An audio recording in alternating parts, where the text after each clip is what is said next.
Good evening. Welcome to the June 16th, 2026 regularly scheduled City Council meeting. Mr. Williams is virtual and he will lead us in prayer. Dear Heavenly Father, thank you for this day. Lord, thank you for leading us and guiding us and giving us direction in the way that we should go. Lord, we just ask for your grace and mercy as we come in contact with all of the situations and circumstances that we see around our city. Lord, let us know that we have a city to run and you put us in charge to be stewards. Let us be good stewards in what we do and what we say and how we conduct our business. In Jesus' name we pray. Amen. If you'll stand for the pledges, please. I pledge allegiance to the flag of the United States of America, America, to the Republic, which stands for one nation, under God, indivisible, with liberty and justice for all. Honor the Texas flag. I pledge allegiance to thee, Texas, one state under God, one indivisible. individual. Anything in open forum, Karen? Okay. Next item's open forum. There being none tonight, we'll move to number 4, items to be removed from the consent agenda. I make a motion, we approve the consent agenda. I'll second. Have a motion and a second. All in favor? Aye. Motion carries unanimously. Okay, we'll go to the regular agenda. Item 6A, consider selection of the submission by Pape Dawson in response to solicitation RFQ 2610-136 for professional services associated with the Texas Water Development Board funding request, grant administration, and project administration under the Water Supply and Infrastructure Grants Program. Mayor, City Council, Case Opperman, Director of Public Works and City Engineer. As you're aware, House Bill 500 passed in the previous legislative session, the 89th legislature, which appropriated more than $1 billion for water supply and infrastructure projects. It provided that money to the Water Development Board here in Texas, and they're going to administer it. The TWDB, as it's called, is going to administer all of these as 100% grants to eligible cities, counties, and other political subdivisions.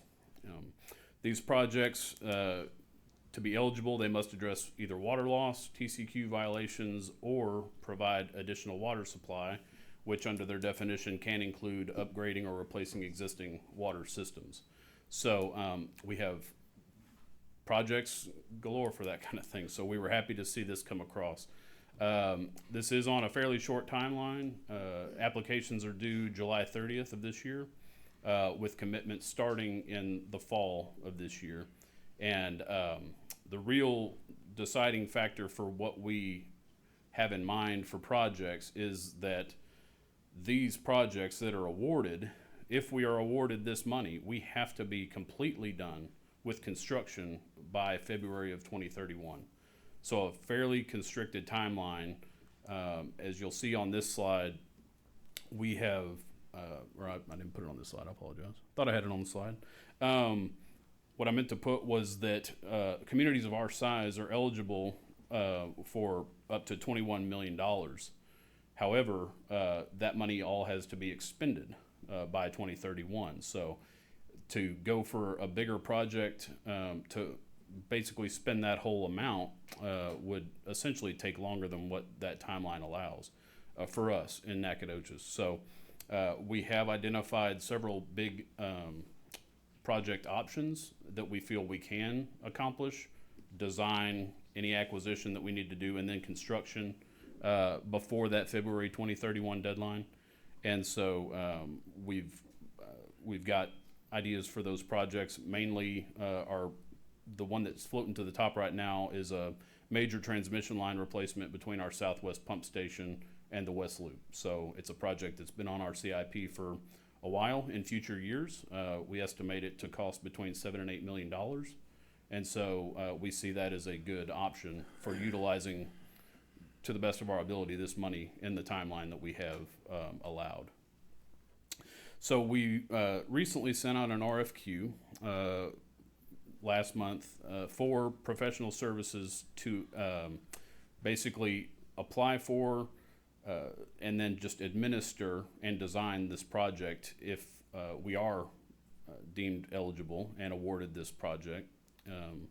And so we received 3 firms' submissions on June 2nd. As we always do, we scored these independently as staff, with Pape Dawson being identified as the most qualified of the 3. As I said, if selected, Pape Dawson would get to work immediately on submitting this application to the TWDB for us, definitely by the deadline. And then upon grant award, contract for this professional services agreement would be negotiated and brought to council for consideration. But as of right now, this work is going to be done ahead of any contract, so that we can essentially get this application in. So, be happy to answer any questions that y'all may have on this.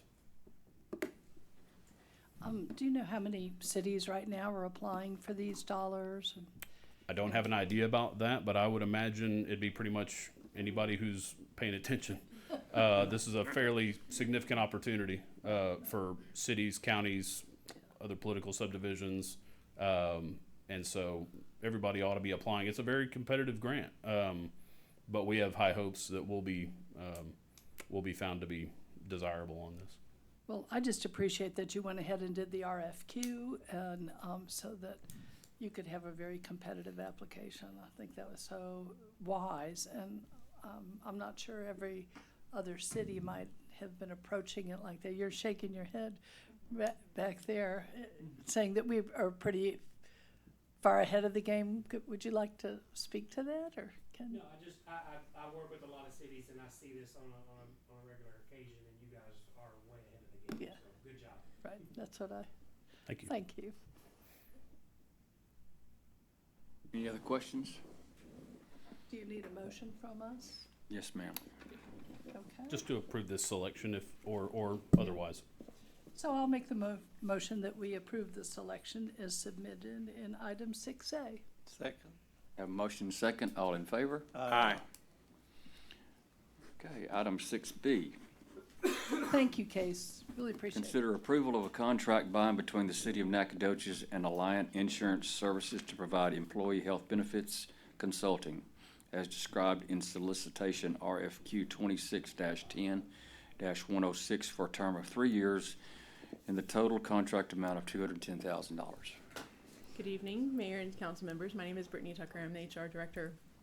As I came to you before, we recommended Alliant to you after going through our RFQ process recently, and today we are just coming before you to recommend the contract for approval.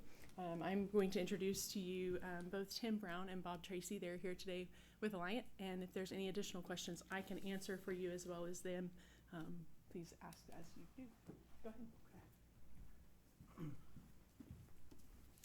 Good evening. My name is Tim Brown. I'm a consultant with Alliant Insurance Services. We're honored to be hopefully begin work with the city. Our practice is focused solely in the public sector, working with municipalities, county governments, and school districts all over the state. Our goal is to help you control your health plan spend, which we know is a critical element of the employee benefits that you offer to your employees who come to work every day. And in partnership with the HR and benefits team, we'd be honored to help you continue to offer a fantastic benefit package. Thank you. Is there any questions you may have for us tonight? Very good. Any questions? I think we've pretty much been over this very, very thoroughly. I'll entertain a motion.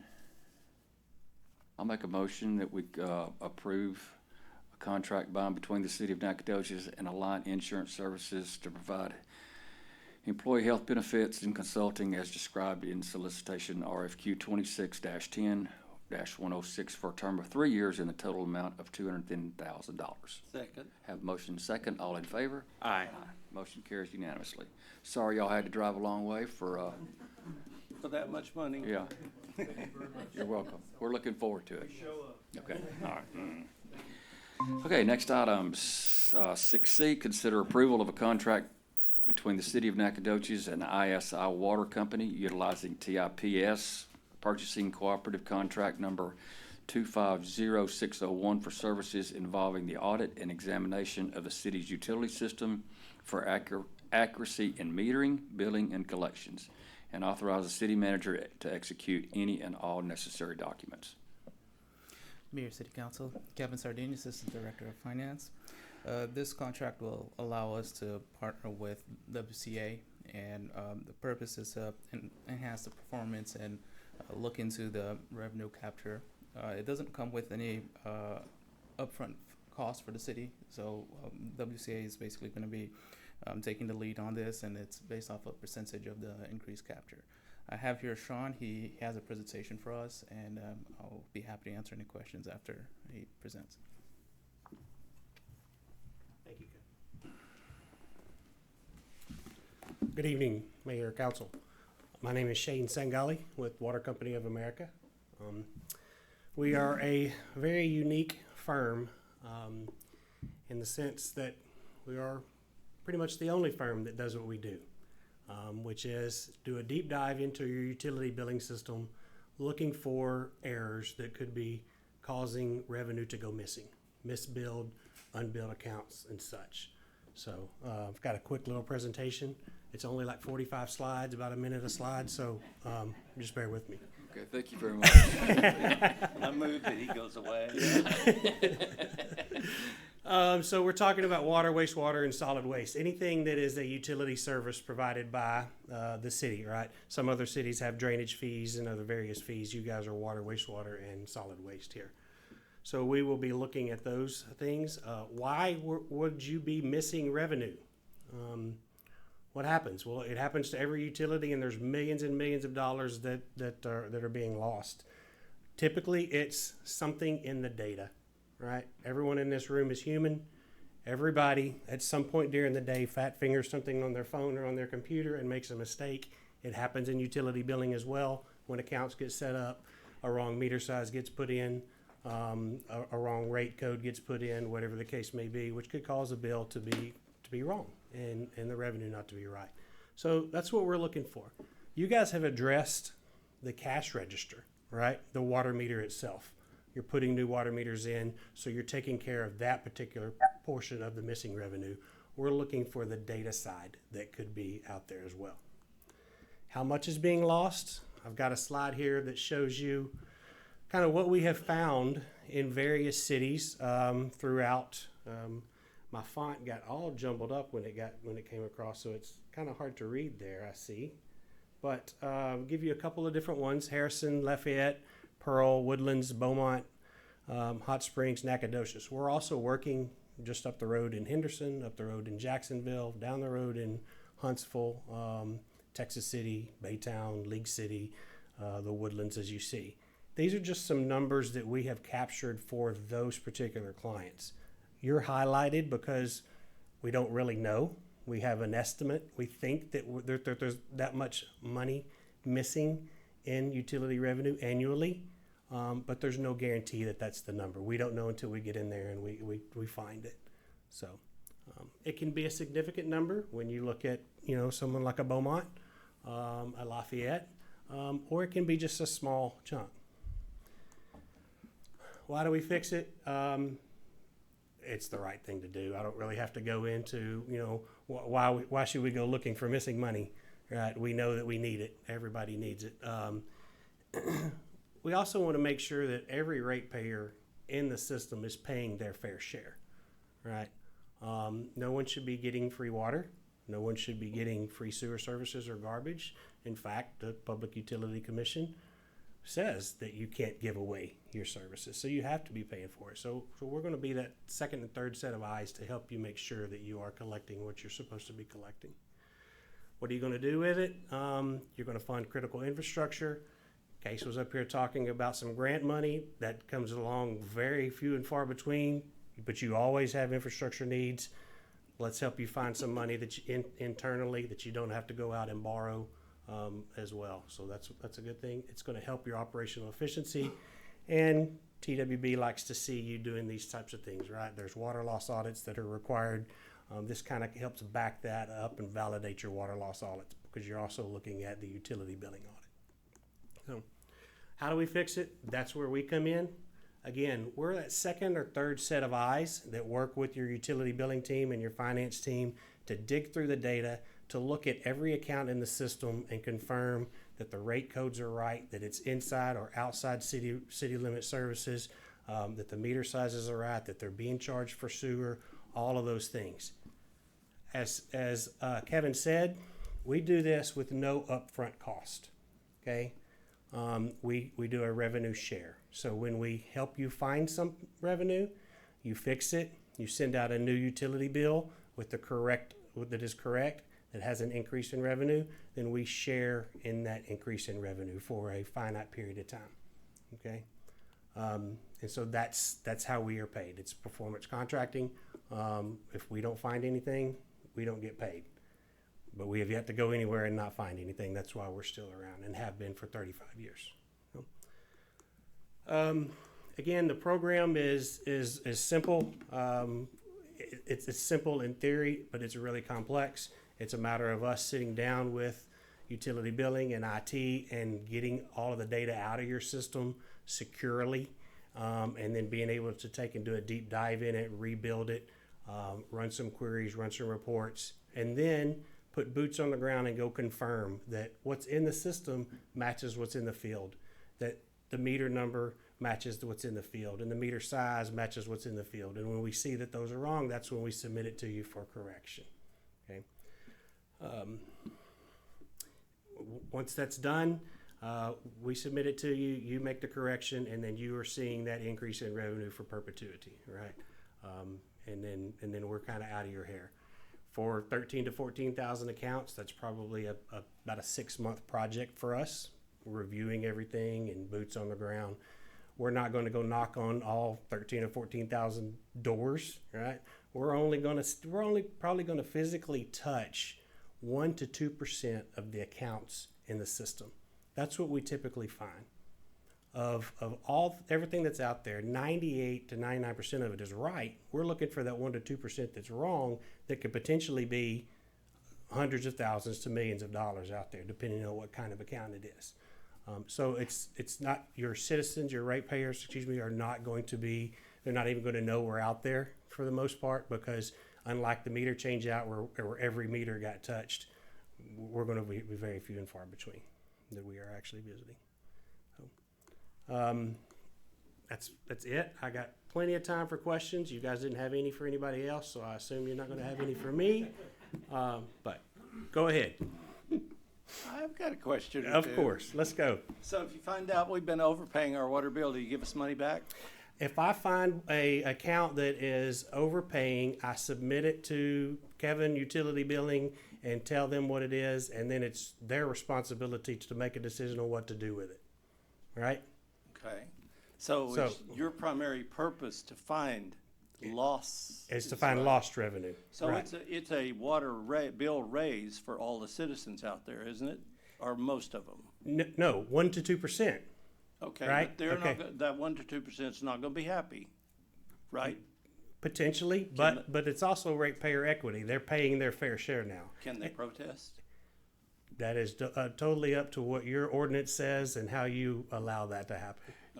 If they weren't paying the correct rate, we've been giving them water. And we're not in the business of giving anything away. So if they have to pay more, they have to pay more. Okay. Yeah. So we found one prior to y'all that was a big public entity that had been getting it for years. And of course, we had a discussion on it, and part of the issue is if you've got multiples like that, it is hard to calculate, especially to go backwards a decade or so. In that case, we did not charge them. You know, we went through this because we could have probably went back and tried to reverse calculate it. But admittedly, that's not fair to the rest of the ratepayers. And again, it was a large public entity. I'll just leave it at that. So it was one of those ones where he said, okay, heretofore you're be paying. you will be paying. I think it is going to depend on the situation. Did they know? How long did they know? But at least we correct it going forward. And I think that that's the main thing, is that we at least look at it, because if you don't know how much you're bleeding, you're sticking it to the rest of the ratepayers. And I think that's the important thing moving forward, at least that part. I just want to make it clear that people that are getting a bill, I don't think 90% of them think they're stealing. They're just getting a bill. And if their bill goes up by $20 a month or $2 a month, they're going to be asking, well, what happened? Was I just want to make sure that people know that this is going to happen. Yeah, sure. But I think our big ones are probably not our individuals, admittedly. No, I'm talking about a person that just has Yeah, $60 I don't a month. think many of them are individual property owners.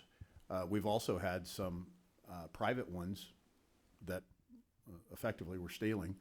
I mean, where they're tapping things such as the hydrant without a meter on it, without a construction meter, and admitted it. And so those are the type of things that ends up being a large net loss for the rest of the ratepayers.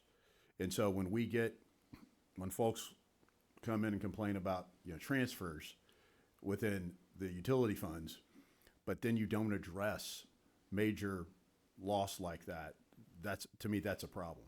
And so that is what we're trying to address, are those big, glaring, should not be, can't continue that way situations. Sure, and to follow up with what Rick said, 90% of what we find is commercial, right?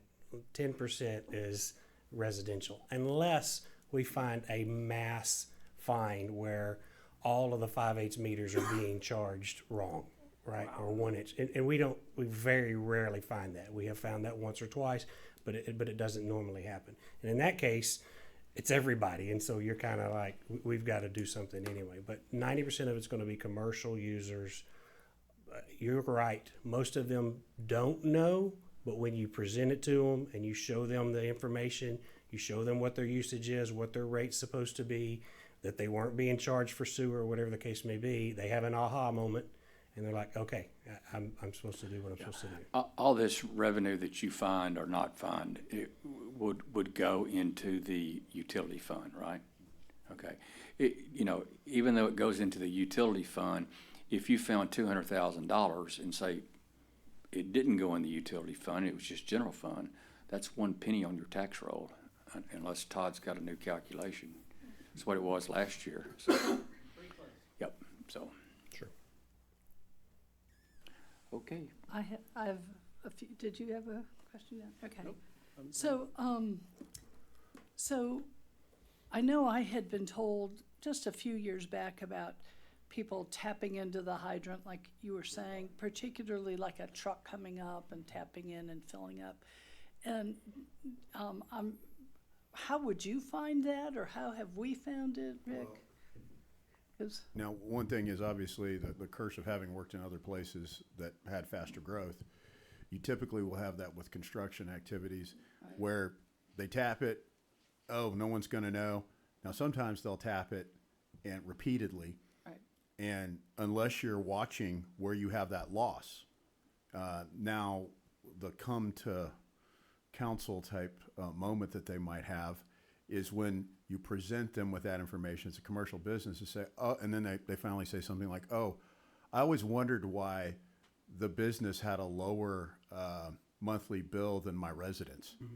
And then you find out that the volume, they realize it. And in some cases, if you also find out that they're tapping one of the hydrants nearby, then they'll be forced to go ahead and usually add another connection. So we can, instead of, if it's more than a one-time or two-time thing and it's recurring, then they need to go ahead and just bite the bullet and pay for that connection.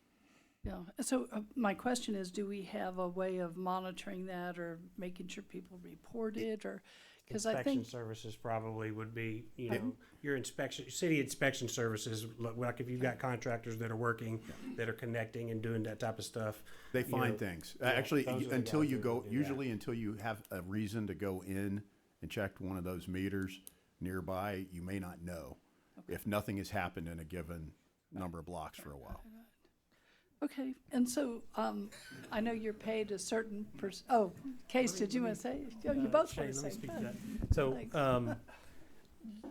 and correct me if I'm wrong, so what WCA does is very data-driven. They're gonna pull our billing meter data, and they're gonna really use a lot of their tools, I'm gonna call those tools, to find anomalies and then inspect those anomalies, determine if that leads to something where we can capture more revenue. The specific example of the hydrant, we're working internally. We've already identified that issue Okay. from some circumstances that came about. We're addressing that, so we think we've corrected that problem. And some of the other examples he provided, we've already kind of come to those solutions. That wouldn't necessarily be something that WCA would find, but in partnership, I think they may bring about some things that we address even outside of their scope going forward. So it's going to help us either way. It's just our approach to being more efficient in how we Well, do that. this is really helpful to me because I did bring it up under the last administration, was told, oh, no, that never happens. And I was like, I know it happens. So, and to Been Councilmember happening Mall's for point, 50 years. our installation of AMI technology and new meters, all these meter swap outs we're doing around the city, we've identified meters that are more than 20 years old that weren't just reading appropriately, which means we were underbilling for those uses. And we're calibrating now, those bills are going up. Haven't had as many customers respond back. We are communicating with them as we install those new meters, and we tell them this could, based on your meter age and type, this could lead to a higher bill. Please monitor and call us if there's any questions. So we're communicating with individual customers on that particular aspect. This could be something similar. That's kind of what I was getting at, was just make sure we communicate, because otherwise people don't understand what happened. His water bill didn't go up, mine did. What Sure. happened? You know? Sure, and our residential customers are probably more sensitive than our commercial ones to that impact. Thank you. So the only other question I have is, so what do you charge? What % over what period of time? It's 50% for 48 months. 50% of the increased revenue for 48 months. Yep. And that is per find. So every time we find an account that's wrong, it starts a 48-month cycle. Okay. And I assume this is not going to be excessive burden on the staff to provide the data? Okay. Those are all my questions. Thank you. Yes, Appreciate thank it. you. I'd like to say one thing, you're okay. It's Kevin, you can come up here, and Todd, I'd just like to, since this is under y'all's department, I'd just like to thank Todd and Kevin again for another award that they received for their department as far as transparency. I don't think our finance department's ever gotten 2 awards in 1 year, you know. But anyway, that goes to show you how far we've come in our finance department as far as everything that y'all have done, and it's very much appreciated. So I'll entertain a motion now. I make a motion that we approve the contract outlined in item 6C. Second. Excuse me. Have a motion and a second. All in favor? Aye. Motion carries unanimously. Next item, 6D, consider approval of the ordinance of the City of Nacogdoches, Texas, amending Chapter 18 Business, Article 3, Food Service Establishments of the Code of Ordinances of the City of Nacogdoches, Texas, providing a severability clause, providing a continuation clause, providing a repeal clause, and providing an effective date. Mr. Baker. Good evening, Mr. Mayor, members of the council, Jerry Baker, City Attorney. What I have before you is a proposed amended ordinance, an ordinance amending Chapter 18 of our Code of Ordinances, specifically Article 3 related to what's now entitled Food Service Establishments. Just to kind of give you an overview of what's out there as far as the state is concerned, the state Department of State Health Services, DSHS, has adopted certain standards for food safety in keeping with what the USDA has put out related under their food code. In addition to that, the Health and Safety Code provides that local municipalities, counties, other local health departments can institute additional regulations related to food safety in their respective jurisdictions, and that's already current statute. The City Council, based on that authorization, has enacted Chapter 18 of the Code of Ordinances, and specifically, as I mentioned, Article 3 thereunder. If you look at Chapter 18, specifically Article 3, you're going to see the requirement that permits be issued for a particular food establishment, fees related to those establishments, and inspections that are performed by our city's health inspector. Including in that, it is some more recent, I guess, so to speak, regulation of mobile food units, or i.e. food trucks, that are operated in the city. And these also include a permit requirement and also inspections by our local health inspector. This has come up before. This presentation is going to sound a little similar to what we talked about before with related to tow trucks and other regulations that have come out, or changes that have come out of the last legislative session. And this is no different. So in the last legislative session, 2 bills were introduced and were adopted by the legislature and actually enacted by the governor, which specifically addressed food establishments based on the perceived overregulation of these establishments by local governments, either municipalities or counties or local health districts. And so the legislature, in their infinite wisdom, decided to give us some direction with regards to that. So these 2 bills, one was Senate Bill 1008, which limited the number of local food establishment permits and capped the associated fees that these municipalities and local governments could charge to what DSHS charges. So if you go to the DSHS website and you look up food establishments, you're going to get a list of the specific types of food establishments that the state regulates and the maximum amount of fees that they have to pay. What the legislature did in this bill was to say that cities, counties, and other local health districts could only charge what the maximum amount what the state is charging. So in some cities, for example, those permitting fees or what licensing fees exceeded what the state was charging. And so what the legislature said, no, we're going to cap you at this amount. They also, as part of that bill, included a provision which prevented cities and counties and other local districts to charge, to waive the requirement that restaurants, and the focus is on restaurants here, could not be charged both a local food establishment fee as well as our local license and permitting fees when it comes to alcohol sales. So what was happening was that if you own a restaurant and you're selling food, you're having to pay for the food establishment fee, permitting fee, and you're also having to pay for your alcohol beverage fee. Well, basically what the legislature says, you can no longer charge both of them as a city. Okay? And that's one bill.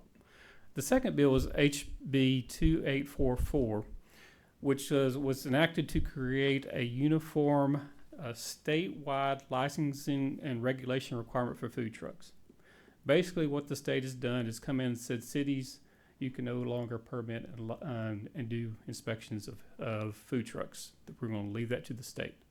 And so they've stripped the cities of that ability, and now it's all licensed, permitted, all of the inspections will be performed through the state, and one aspect of that is that the state could contract with some local health districts or cities or counties to do that inspection work, but that would require a secondary contract between the state of Texas and that local health district or municipality or county. If that makes sense. Okay. So in the proposed amendment before you, I've put in front of you both a red line version and a clean version. There's a lot of red on that red line version, so I hope the clean version might be a little bit more clear. Basically, it creates separate divisions under Article 3, and specifically, that was included to specifically take out food truck regulations and kind of segregate that out from the other food establishments. Although, if you look in the definition of a food establishment that's included there, you're going to see mobile food units or food trucks in that definition. However, since the state is doing all the regulations now, that's placed under a separate division, if that makes sense. Okay. Another one of the modifications that you're going to see there is if there's the exhibit attached to the amended ordinance is our master fee schedule, and specifically related to Chapter 18. You're going to see some red line strikeouts of certain categories of what we had formerly permitted under to match what the state now allows, as well as, I think on one example, I'll just point that one out to you, for the temporary food permit, that was the only permit fee that the city was charging that exceeded what the state allowed. So you'll see that reduction there. Also, there are two provisions, one under Division 2 and one under Division 3 related to food trucks, about the waiver of the local alcohol license permitting fees, so long as the restaurants are paying the food establishment permit fee. And finally, it removes the local permitting and health inspections for food trucks, and setting that apart under Division 3. And all those licensing and permitting are going to be now performed by the state of Texas, as I mentioned earlier. I think that's all I have. So if you have any questions, I'd be more than happy to answer anything that you may have. I have a couple of questions. Sure. So what impact do you think this is going to have on our city? And maybe the health of the items? Is it going to impact that? Is it going to impact our income, our workforce? I think if we're talking about brick and mortar food establishments, it's not going to have any impact, I don't think, in my opinion. Food trucks, again, we're losing the ability to permit those food trucks. So you're going to lose that permitting revenue that you would have otherwise received, because that's now all going to the state of Texas. It will, I guess, free up the time that our health inspector would spend having to inspect those, because right now, as of today, the state has not reached out to the city to perform that type of licensing or inspection, excuse me. So, there will be a loss there, but also there's some savings of time, at least, for our health inspector, not having to do that. I guess from the benefit, in my opinion, I think what the state was looking at some of these food trucks, since they're mobile and a food truck could travel from one city to another, you're allowing them the ability to do that without burdening them with a permit here, a permit in Lufkin, a permit in Tyler, et cetera, et cetera. And so now they've just got one licensing fee across the state, and they get inspected by a state health inspector, and, they can go forward and do their, they're not confined to potentially just doing business here in one city. So And this starts immediately, or? The state, the statute for the food truck goes into effect July 1. Our ordinance will go into effect 10 days from if y'all approve it. Close. Mm-hmm. So do you think the food is going to be as safe? Or I know that's not your. I know Again, you're a lawyer, not a food person, but just out of curiosity. From a food truck perspective, or are you talking about the other food establishments? No, the food truck. That's all I was thinking of. And Rick is smiling, so I don't know. All this talk makes me just want to cook at home that much more. Well, again, they still have to meet all the requirements the state is going to impose. So I can't see how it's going to be much different. The state is going to employ somebody to perform these health inspections. Maybe. And so, I assume that that's going to happen.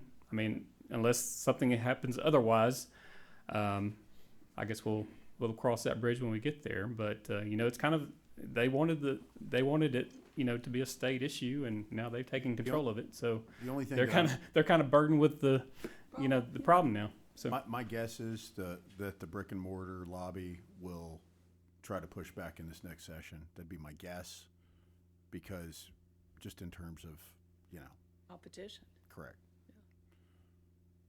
Does this mean we get more food trucks here in town? Good. I don't know. I don't eat out of food trucks, so that's just not my thing. So that's somebody else's thing. I mean, it's possible. I mean, if the theory is correct that I mentioned earlier, then you don't have a food truck who can't afford to get permits in all these various cities now has one licensing fee and can travel so long as it meets all the other requirements. So yeah, I guess it would be possible. Yes. Well, thanks for cleaning it all up. Any other questions? Jerry, are we about through cleaning all our ordinances up? Not even close. We've got a few more coming, so just be ready. Chad, do you have any questions? Not a one. Okay. I'll entertain a motion. I make a motion that we consider approval of the ordinance of the City of Nacogdoches, Texas, amending Chapter 18, Business, Article 3, Food Service Establishments of the Code of Ordinances of the City of Nacogdoches, Texas, providing a severability clause, providing a continuation clause, and providing a repeal clause, and providing an effective date. Second. Have a motion second. All in favor? Aye. Motion is approved. Okay. Okay, that concludes our regular agenda. Pursuant to Texas Government Code 551.074, we will convene into executive session and be back shortly. Thank you very much for coming. We are returning from executive session, and it is 6:27.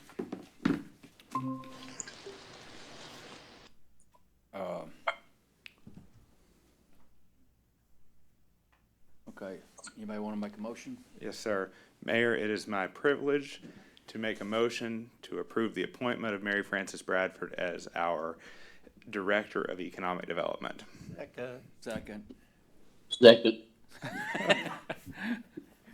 Third, fourth, whatever. Okay, we have a motion in several seconds.